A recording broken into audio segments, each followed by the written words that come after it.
علی بھائی اگلا سوال ہے، مجھے پیشاب کے قطروں کی بیماری ہے، جب کبھی بھی پیشاب کے بعد وضو کر کے نماز پڑھتا ہوں تو تھوڑا بہت قطرہ نکل ہی آتا ہے، پھر دوبارہ سے کپڑے پاک کر کے نیا وضو کر کے نماز پڑھنی پڑتی ہے۔ پلیز میری اس مشکل کا کوئی حل بتائیں۔ مجھ جیسے کئی نوجوانوں کے ساتھ یہ مسئلہ ہے، لیکن وہ سوال پوچھنے سے شرم محسوس کرتے ہیں۔ آپ کا جواب ان تمام نوجوانوں کے لیے بھی مفید ثابت ہوگا۔ دیکھیں جی، میں نے اس کے اوپر آلریڈی 2012 کے اندر ایک ڈیٹیلڈ ویڈیو ریکارڈ کروائی تھی، مسئلہ نمبر 42، وضو، غسل، استنجا اور تیمم، اس قسم کے مسائل کے اوپر۔ اس میں نے اس کو ڈسکس کیا تھا، وہ الگ سے کلپ بھی ہے، میں آج بھی تھوڑا اس کو بریف کر دیتا ہوں۔ ظاہر ہے اب میری ویڈیوز جو ہے وہ ہر طبقے کے لوگ سنتے ہیں، اس میں میل بھی ہیں، فیمیل بھی ہیں، جوان بھی ہیں، شادی شدہ بھی ہیں، غیر شادی شدہ بھی ہیں۔ کوشش کروں گا کہ کنٹرول الفاظ میں ایک میسیج کنوے بھی ہو جائے۔ سب سے پہلے تو یہ سمجھ لیں کہ جس طریقے سے وضو اور غسل ایک ایکٹیویٹی ہے، اس طرح استنجا کرنا بھی ایک ایکٹیویٹی ہے، اس کو سیکھنا پڑے گا۔ بغیر سیکھے آپ کو یہ طریقہ نہیں آئے گا۔ ہر چیز کو سیکھنا پڑتا ہے، آٹومیٹکلی تو چیزیں نہیں آتی ہیں۔ یہاں تو ہماری عوام کا یہ حال ہے کہ لوگ ہر وضو سے پہلے استنجا کر رہے ہوتے ہیں۔ مجھے تو کتنا عرصہ یہ بات سمجھ ہی نہیں آئی ہے کہ لوگ نماز کے لیے آتے ہیں تو باتھ روم میں انٹر ہوتے ہیں اور ساتھ ہی باہر نکل آتے ہیں۔ میں کہتا ہوں یار اتنی دیر میں تو انسان پیشاب نہیں کر سکتا، اور استنجا جو سنت کے مطابق کرنا ہے وہ تو بڑا ٹائم لگتا ہے، یہ جاتے کیا کرنا ہے؟ وہ تو مجھے بہت عرصے کے بعد پتہ چلا کہ لوگوں میں یہ عقیدہ ہے کہ اگر کسی کا وضو جو ہے ہوا خارج ہونے سے بھی ٹوٹا ہے نا تو اس کو اب استنجا کرنا پڑے گا۔ اب یہ پتہ نہیں کہاں سے بات گھڑی ہے انہوں نے، حالانکہ استنجے کا تعلق تو پیشاب کرنے کے ساتھ ہے، اس چیز کے ساتھ تو ہے ہی نہیں ہے، تو فزیکلی تو کوئی نجاست اس طریقے سے سامنے نہیں آتی اس میں۔ اچھا، جو لوگ بیچارے کر بھی رہے ہیں اور وہ بھی اس طریقے سے کر رہے ہیں کہ ان کو اس تکلیف سے گزرنا پڑتا ہے کیونکہ انہیں صحیح طریقہ نہیں آتا ہوتا۔ بخاری اور مسلم دونوں میں حدیث ہے، نبی صلی اللہ علیہ وآلہ وسلم نے فرمایا، جب بھی کوئی شخص تم میں سے قضائے حاجت کے لیے جائے تو نہ کعبے کی طرف منہ کرے اور نہ پیٹھ۔ گھروں میں پہلے یہ اہتمام ہونا چاہیے کہ ایگزیکٹ قبلہ رخ، نہ منہ ہو نہ پیٹھ ہو رہا ہو، اینگل بلکہ 90 ڈگری کا اینگل رکھے۔ میں تو جب کبھی بھی یعنی کنسٹرکشن میں انوالو ہوں اپنے گھر کے سلسلے میں تو بالکل اس طریقے سے، اگر قبلہ اس طرف ہے سیٹ ایسے لگوائی ہے۔ پھر بخاری اور مسلم دونوں میں حدیث موجود ہے، نبی صلی اللہ علیہ وآلہ وسلم نے فرمایا کہ کوئی شخص بھی اپنے دائیں ہاتھ سے استنجا نہ کرے، بائیں ہاتھ سے کرے۔ پھر صحیح مسلم میں حدیث ہے، ایک شخص یہودیوں میں سے آ کے حضرت سلمان فارسی کو تنزیہ طور پہ کہتا ہے کہ تمہارے صاحب تو تمہیں قضائے حاجت کا طریقہ بھی بتاتے ہیں۔ وہ کہتے ہیں ہاں، ہمارے لیے فخر کی بات ہے، ہمارے نبی نے ہمیں یہ بھی بتایا ہے کہ ہم نے پیشاب کس طرح کرنا ہے۔ پھر انہوں نے کہا سنو، ان گل کی تھی تو سن کے جا، نبی علیہ السلام نے ہمیں دائیں ہاتھ سے استنجا کرنے سے منع فرمایا ہے، نبی علیہ السلام نے ہمیں حکم دیا کہ ہم اپنے بائیں ہاتھ سے استنجا کریں۔ ظاہر ہے یہ اسی کے لیے جس کا بایاں ہاتھ کام کرتا ہے اس کے لیے، اگر کوئی بیچارہ کوئی شرعی عذر ہے وہ ایک الگ چیز ہے۔ اور نبی صلی اللہ علیہ وآلہ وسلم نے ہمیں قبلہ رخ بیٹھنے سے منع فرمایا ہے، اور نبی صلی اللہ علیہ وآلہ وسلم نے ہمیں 3 سے کم ڈھیلوں سے استنجا کرنے سے منع کیا ہے۔ ظاہر ہے جب بڑا پیشاب کریں گے تو کم از کم 3 ڈھیلے استعمال کرنے ہیں، بلکہ بخاری و مسلم میں ایک حدیث ہے کہ 3 سے زیادہ بھی کرنا ہے تو طاق کرو، 5 یا 7، یعنی یہ افضل ہے، لیکن 3 سے کم نہیں۔ پھر حضرت سلمان فارسی کے الفاظ ہیں مسلم شریف کی اس حدیث میں کہ نبی علیہ السلام نے ہمیں ہڈی اور گوبر سے استنجا کرنے سے منع فرمایا، کیونکہ وہ ترمذی، ابو داؤد، ابن ماجہ میں آتا ہے نا کہ جنہوں نے آ کے ریکویسٹ کی تھی کہ اللہ نے ہماری غذا اس کے اندر رکھی ہے تو آپ اپنی امت کو منع کر دیں کہ ہمیں یہ اس سے استنجا نہ کریں۔ یہ کئی لوگوں کو آپ دیکھتے ہیں نا ایسی جگہوں پہ پیشاب کرنے سے کوئی جنات وغیرہ کا آسیب کا بھی اثر ہو جاتا ہے، اس کی وجوہات بھی یہی ہوتی ہیں۔ ایسی جگہوں پہ نہیں کرنا چاہیے، بلکہ دعا پڑھ لینی چاہیے اگر آپ کسی آکورڈ جگہ پہ جا رہے ہیں۔ ویسے تو ہر جگہ بھی جاتے وقت بخاری مسلم دونوں میں نبی علیہ السلام نے دعا تعلیم کی ہے، اللہم انی اعوذ بک من الخبث والخبائث، اے اللہ میں تیری پناہ میں آتا ہوں شریر جنوں اور جنیوں کے اگینسٹ۔ یہ دعا ہے بیت الخلاء میں جاتے وقت۔ اور ابو داؤد میں آتا ہے کہ باہر نکلتے وقت آپ نے پڑھنا ہے غفرانک، اے اللہ میں تیری مغفرت کا طلبگار ہوں. اس میں سر قیامت مضمر ہے. پیشاب کے آتے وقت جو تکلیف ہوتی ہے، اگر یہ پیشاب باہر نہ نکلے تو آپ کو پتہ ہے کس طرح ڈیلیسس کروانے پڑتے ہیں. تو کسی شخص کا پیشاب عزت کے ساتھ نکل جائے اور وہ تکلیف سے آزادی حاصل کر لے تو باہر نکل کے اسے یہی کہنا چاہیے اے اللہ میں تجھ سے مغفرت کا طلبگار ہوں. یعنی جس طرح مجھے اس چھوٹے سے عذاب سے جان میری چھڑائی ہے نا، آخرت کے عذاب سے بھی بچا لے. بیچ میں تھیم یہ ہے. ایک اور دعا بھی آئی ہے ابو داؤد کے اندر، لیکن وہ روایت کمزور ہے. اللہم اذھب عنی، وہ والی دعا جو ہے وہ کمزور ہے. یہ مضبوط ہے غفرانک، لفظ ہے غفرانک کا، لیکن لفظ آپ اس کو وقف کریں غفرانک، کاف کش والا ہے جو باریک پڑھا جاتا ہے. تو یہ آپ نے باہر نکلتے وقت دعا کرنی ہے. ڈھیلے آپ نے 3 یا 3 سے زیادہ، یہ اس صورت میں جب آپ مٹی کے ساتھ کر رہے ہیں. ویسے افضل استنجا یہی ہے کہ آپ پانی سے کریں، مٹی کے بعد پانی سے بھی دھوئیں. نبی علیہ السلام نے اس چیز کو پسند فرمایا. لیکن ظاہر ہے جہاں پہ پانی تردد تھا وہاں پہ تو مٹی نعمت تھی نا، اور مٹی تو سورۃ المائدہ میں، سورہ نساء میں اللہ تعالیٰ نے خود طہارت کا ذریعہ اسے بنا دیا. اچھا، مٹی سے جب آپ استنجا کر لیں گے تو اسے پانی سے دھونے کی ضرورت نہیں رہے گی، مٹی خود پاک کرنے والی چیز ہے. لیکن مٹی والا قیاس آپ ٹیشو پیپر پہ تو اس درجے میں نہیں کر سکتے، کیونکہ ٹیشو پیپر پاک کرنے والی چیز نہیں ہے. اگرچہ ضرور ہے کہ یہ اتنے حصے سے وہ ریموو کر دے گی. اس کا ایک اور آپٹیمل سلوشن میں آپ کو بتا دیتا ہوں جو باہر کے ملکوں میں لوگ کر لیتے ہیں، جو سمجھدار لوگ ہیں. وہاں پہ تو آپ کو اندر نہ لوٹا نہ پانی، تو لوگ پتہ کیا کرتے ہیں، لوگ 8-10 ٹیشو پیپر جو ہے نا گیلے کر کے وہ اندر لے جاتے ہیں، وہ پانی چوس لیتے ہیں. 8-10 کیا 3-4 بھی بہت ہیں صفائی کرنے کے لیے. پہلے خشک ٹیشو پیپر جو اندر ہے اس سے صفائی کی، اس کے بعد گیلا ایک ٹیشو پیپر استعمال کیا، پھر دوسرا کیا، پھر تیسرا کیا، بالکل صفائی ہوگی. یہ میں آپ کو ایک نسخہ بتا رہا ہوں. ایئرپورٹس کے اوپر بھی جہاں پہ ٹوائلٹس کے اندر پانی موجود نہیں ہوتا، یہ میں 2004 کے اندر چائنا گیا ایک آفیشیل کام کے سلسلے میں، تو وہاں پہ ہمیں یہی پرابلم تھی. تو ہم نے پھر خیر چونکہ وہاں پہ کئی دفعہ ہمارے سینئرز بھی جا چکے تھے تو ہمیں پتہ تھا. ہم تو ٹوائلٹ میں جب جاتے تھے تو وہ جو پینے والی پانی کی بوتل ہے نا، تو وہ ایک بار آپ نے لے لی منرل واٹر کی، اس کے بعد آپ کے پاس تو باہر سے بھر کے اندر لے جاتے تھے. لیکن بعض اوقات تو یہ بھی نہیں ہوتا نا، اب ایئرپورٹ پہ کیٹاسٹرافک کنڈیشن، آپ کے پاس بوتل بھی نہیں ہے، پھر کیا کریں گے؟ تو ٹیشو پیپر تھوک کے حساب سے لگے ہوتے ہیں ٹوائلٹ کے اندر، باہر بھی ہوتے ہیں پوچھنے کے لیے. اب تو یہ کورونا کی جہاں پہ نیگیٹو چیزیں، یہ پازیٹیو چیز آئی ہے کہ اب تو پانی سے ہاتھ دھونے شروع کر دیے انہوں نے بھی، جو صرف ٹیشو پیپر سے ہی صفائی کرتے تھے. ہاں یہ بھی فائدہ ہوا ہے نا. تو ہر شر میں سے خیر نکلتا ہے. تو آپ ٹیشو پیپر گیلے استعمال کریں تو آسانی کے ساتھ استنجا کر سکتے ہیں. بڑا استنجا بھی کر سکتے ہیں، چھوٹا استنجا بھی کر سکتے ہیں. تو یہ یعنی ہر چیز کے آداب ہیں، نبی علیہ السلام نے اس کو تعلیم فرمایا ہے، اور بڑے طریقے سے چیزوں کو امت تک پہنچایا گیا تاکہ وہ ان چیزوں کو صحیح طریقے سے فالو کریں. اب رہ گیا یہ پیشاب کے قطروں والا مسئلہ، تو وہ اس لیے ہوتا ہے کہ چونکہ یہ لوگ پیشاب کرنے کے بعد استنجا کرنے کا ان کو طریقہ نہیں آتا.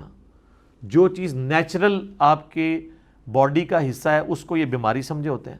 بیماری کو میں مانتا ہوں، میں یہ نہیں کہتا ہوں کہ بیماری نہیں ہوتی، وہ کئی لاکھوں لوگوں میں کسی ایک بندے کو ہوتی ہے. یہاں تو آپ جس نوجوان سے پوچھیں وہ کہہ رہے ہیں مجھے بیماری ہے، جوان کیا بوڑھا کیا. مجھ سے لوگ ڈسکس کرتے ہیں کہ جی وہ جناب جی وہ استنجا کر کے وضو کر کے جیسے ہی پہلی رکعت نیت کی ہے تو لگا جیسے قطرہ نکل گیا. وہ کہتے ہیں جی کیا کریں؟ میں نے کہا جی کیا کریں، جا کے وضو دوبارہ کریں، کپڑے پاک کریں، اور کیا کریں. وہ سمجھتے ہیں کہ جی ہمیں کوئی ریلیکسیشن مل جائے گی، جی ہمیں معاف ہے. اس طرح تو معاف نہیں ہوگا. پہلے آپ کو شرعی طور پہ مریض ثابت ہونا ہوگا.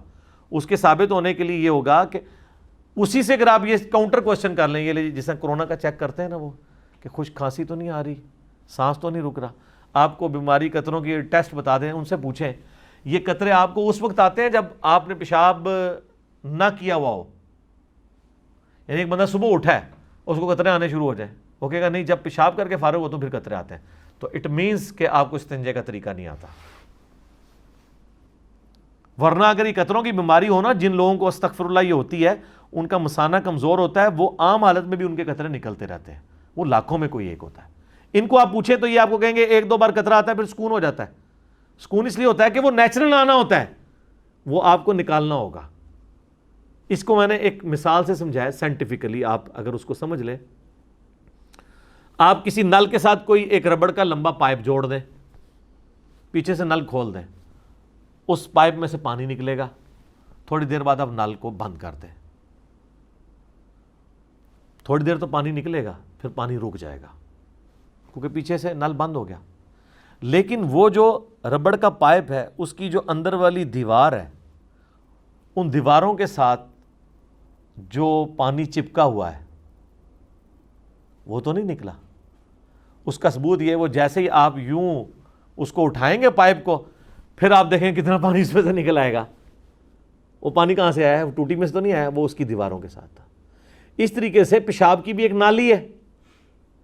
پیشاب اگر مثانے سے لاک ہو جائے، جس طرح پیشاب آنے کے بعد نیچرلی لاک ہو جاتا ہے، تو پیشاب کی نالی کے دیواروں کے ساتھ تو پیشاب لگا ہوا ہوتا ہے، وہ تھوڑا سا ہوتا ہے، اس کو نکلنے کے لیے تھوڑا ٹائم چاہیے ہوتا ہے، اس کے لیے آپ کو تھوڑی دیر چہل قدمی کرنی ہوگی۔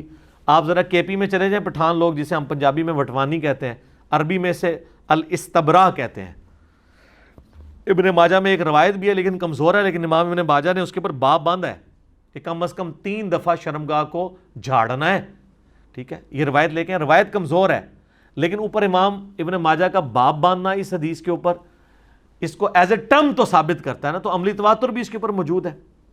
آپ ہمارے یہ پٹھان بھائیوں کو دیکھیں، اکثر تبلیغی جماعت میں یہ پیشاب کرنے کے بعد کیا کرتے ہیں، ایک مٹی کا ڈھیلا اٹھاتے ہیں اور تھوڑی دیر چہل قدمی کرتے ہیں اور اس قطرے کا آنے کا انتظار کرتے ہیں، جو انڈر گریوٹی آنا ہی آنا ہے، کیونکہ تھوڑی دیر بعد وہ جمع ہوگا اندر، کرتے کرتے کرتے نکلے گا، ایک دم تو نہیں آئے گا کیونکہ پلین سروس تو نہیں ہے گلاس کی طرح کی، ظاہر ہے وہ گوشت ہے۔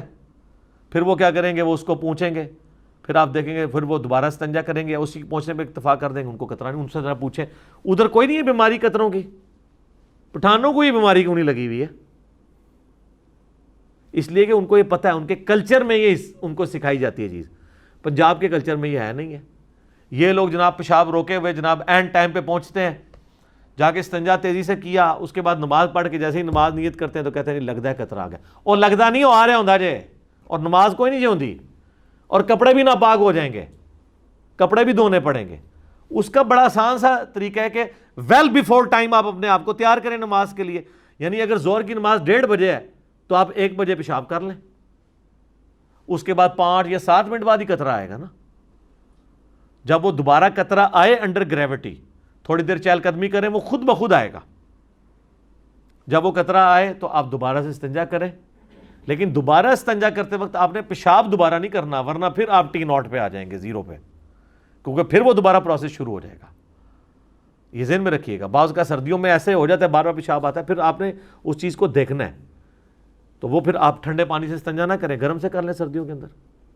اور پھر جب آپ اس طریقے سے انڈر گریوٹی جب وہ قطرہ آ رہا ہوگا نا، یا اگر وہ تھوڑی دیر بعد آتا ہے تو آپ تھوڑی دیر چہل قدمی کرنے کے بعد دوبارہ واش روم میں جائیں اور اپنے آپ شرمگاہ کو اس طریقے سے سونت لیں کہ اس کو آپ جس طریقے سے، یعنی آپ گائے کا دودھ دھویا جاتا ہے اس طریقے سے آپ شرمگاہ کو سونتے تو وہ قطرہ باہر نکل جائے گا، لیکن وہ فوراً نہیں، تھوڑی دیر بعد، 5-7 منٹ بعد، پھر آپ کو سکون ہو جائے گا۔ میں کتنے لوگوں کو، نوجوانوں کو بتایا، ان کے مسئلے حل ہو گئے، ان کو دوبارہ قطرہ نہیں آتا۔ یہ جو کہتے ہیں نا کمزوری ہے، دوائی شوائی، یہ وہ، یہ اس کی ضرورت ہی نہیں سر، یہ تو اللہ نہ کرے کوئی بیماری ہے تو لاکھوں میں کسی ایک بندے کو ہوتی ہے۔ اگر کسی کو وہ بیماری ہو جائے پھر اس کے لیے یہ ہے کہ وہ ایک نماز کے لیے ایک وضو کرے گا، نیچے انڈر ویئر پہنے، انڈر ویئر میں بھی اندر جو ہے وہ رکھے ٹیشو پیپر، کیونکہ قطرہ آئے گا تو ظاہر ہے وہ ناپاک ہوگا، تو اس قطرہ آنے سے باقیوں کا اگر آیا تو وضو ٹوٹے گا، اس کا وضو اس نماز کے لیے نہیں ٹوٹے گا، ایک وقت میں ایک نماز پڑھ لے، اس کے بعد وہ باہر نکل کے اس ٹیشو پیپر کو ریموو کر دے۔ جن کو مسلسل یہ مسئلہ رہتا ہے ٹیشو پیپر چینج کرتے رہیں، وہ اس طریقے سے چلاتے رہیں۔ لیکن یہ آپ جس طریقے سے میں آپ کو بتا رہا ہوں استنجا کریں گے تو یہ ایشو آپ کا ختم ہو جائے گا کچھ عرصے میں، چونکہ لوگوں کو یہ چیز پتہ نہیں ہے۔ اس طریقے سے بعض لوگوں کو ہوا خارج ہونے والا ایشو ہوتا ہے، وہ کہتے ہیں نہیں ہمارے تو بھائی کھانا پینا آپ اپنا کام کریں، بعدی چیزوں سے پرہیز کریں، چیزوں کو آپ میڈیکلی لے کے چلیں تو ایشو ایڈریس ہوں گے۔ اس کے باوجود اگر ایشو ایڈریس نہیں ہوتا پھر ایک نماز کے لیے آپ ایک وضو کریں گے، اگلی نماز کے لیے آپ کو نیا وضو کرنا ہوگا۔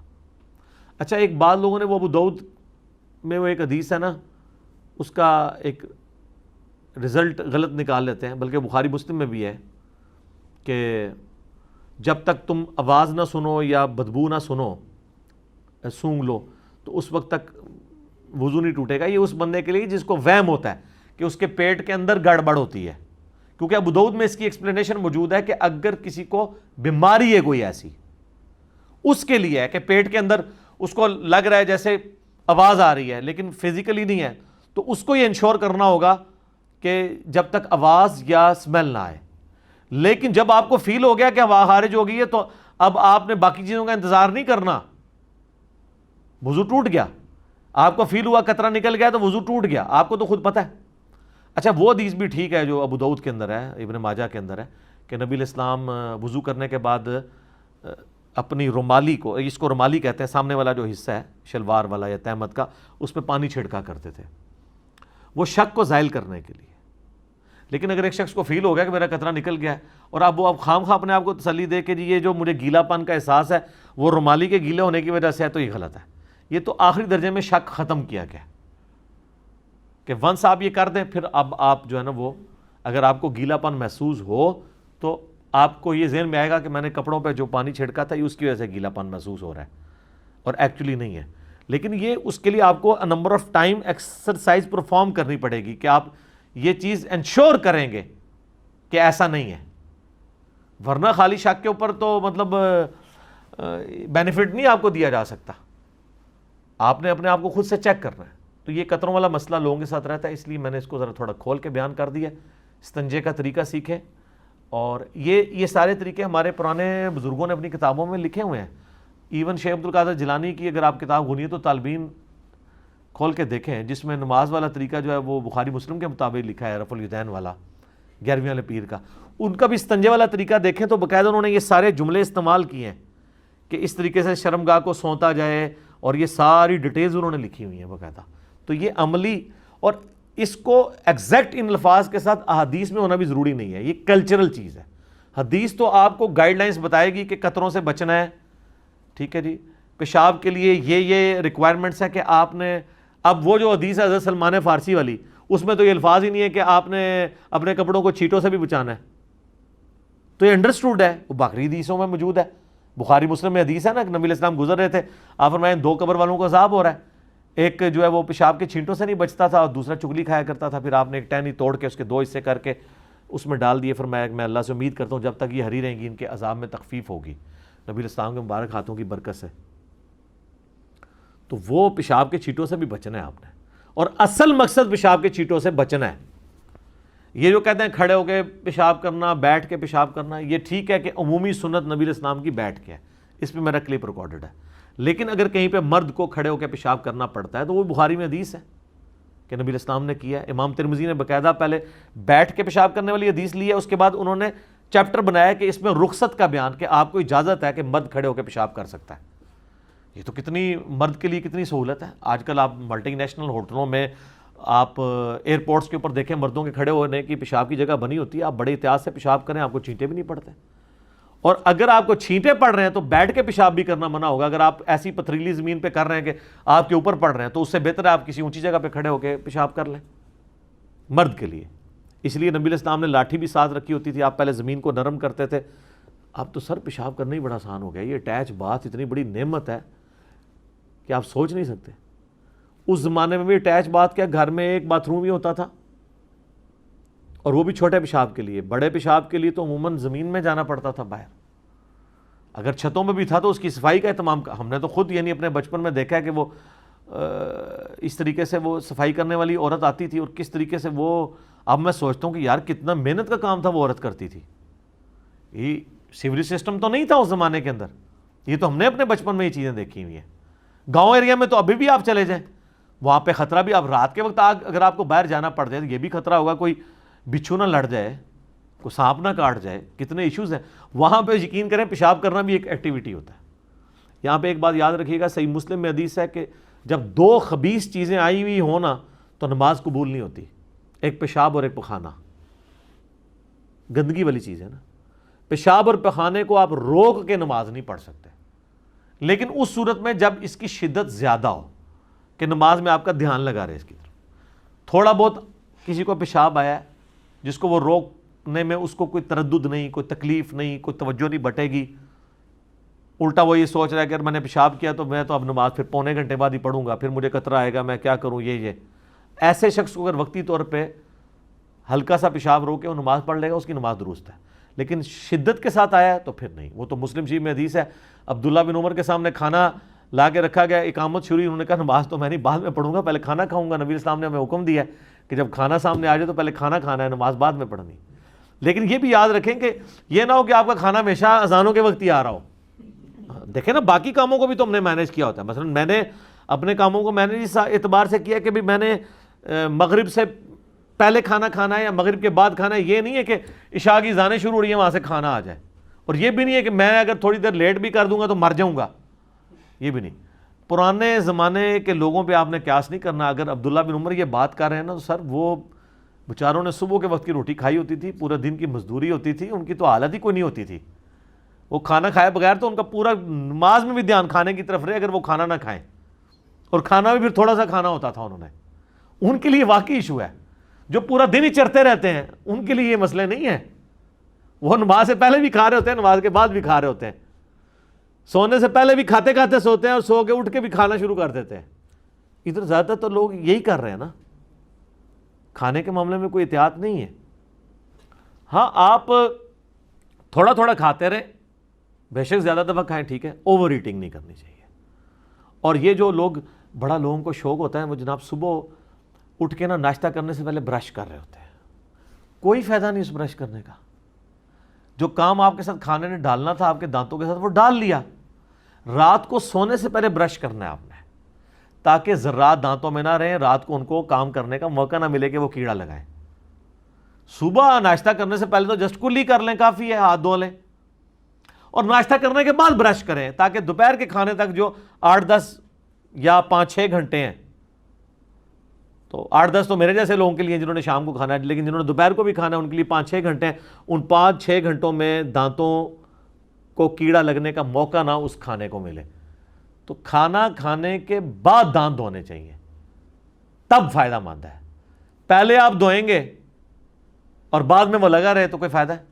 ہاں, جس نے وہ پہلے بھی نہیں دھوئے ہوئے بعد میں بھی نہیں دھوئے ہوئے تو پھر تو ظاہر ہے ایک دفعہ دھو لے بہتر ہے, لیکن کھانا کھانے کے بعد دھونے چاہیے. تو یہ کئی ساری چیزیں تھیں, میں نے ساتھ ساتھ بیان کر دی. امید ہے کہ یہ ہماری جب ویڈیو اپلوڈ ہوگی تو کئی نوجوانوں کا یہ مسئلہ حل ہوگا جو بیچارے اس طرح کے وہم میں پڑے رہتے ہیں. کئی لوگ ہیں بیچارے وہ 3 بالٹیاں ضائع کر دیتے ہیں, ان کا وضو ختم نہیں ہوتا, وہم ہی ختم نہیں ہوتا. یہ سب شیطان کی طرف سے ہوتا ہے. اس طرح کا وہم نہ کیا کریں. یہ وہم کوئی تقوی میں نہیں لائی کرتا ہے, یہ اللہ کی نافرمانی میں, شیطان کی پیروی میں. اور اس کو آپ اگنور کریں. ایک دفعہ آپ کسی عالم دین کو اپنا وضو فزیکلی دکھا لیں, جس کو خود بھی وضو کا طریقہ آتا ہو, اور آپ اس کے سامنے بالکل نارمل وضو کریں جس طرح کیا جاتا ہے, اور وہ آپ کو کہتا ہے آپ کا وضو ٹھیک ہے, تو اب بعد میں شیطان کے ہتھے نہ چڑھیں. کچھ عرصہ آپ اس کو اگنور کریں گے, خود بخود وسوسے آنا بند ہو جائیں گے. کئی لوگ ہیں وہ نماز شروع کرتے ہیں, پہلی تکبیر ہی 10 دفعہ کہتے ہیں اللہ اکبر, پھر وہ نماز توڑ دیتے ہیں, پھر دوبارہ نیت کرتے ہیں. ٹھیک ہے, اسی وہم میں پڑے رہتے ہیں. وہ کہتے ہیں پہلی تکبیر تو فرض ہے. پوری مسجد ان کی تکبیر سن رہی ہوتی ہے, ان کے کانوں میں آواز نہیں جا رہی ہوتی. وہ کہتے ہیں پہلی تکبیر کانوں کو سنانا ضروری ہے. وہی نہیں سن رہے ہوتے, باقی سارے سن رہے ہوتے ہیں.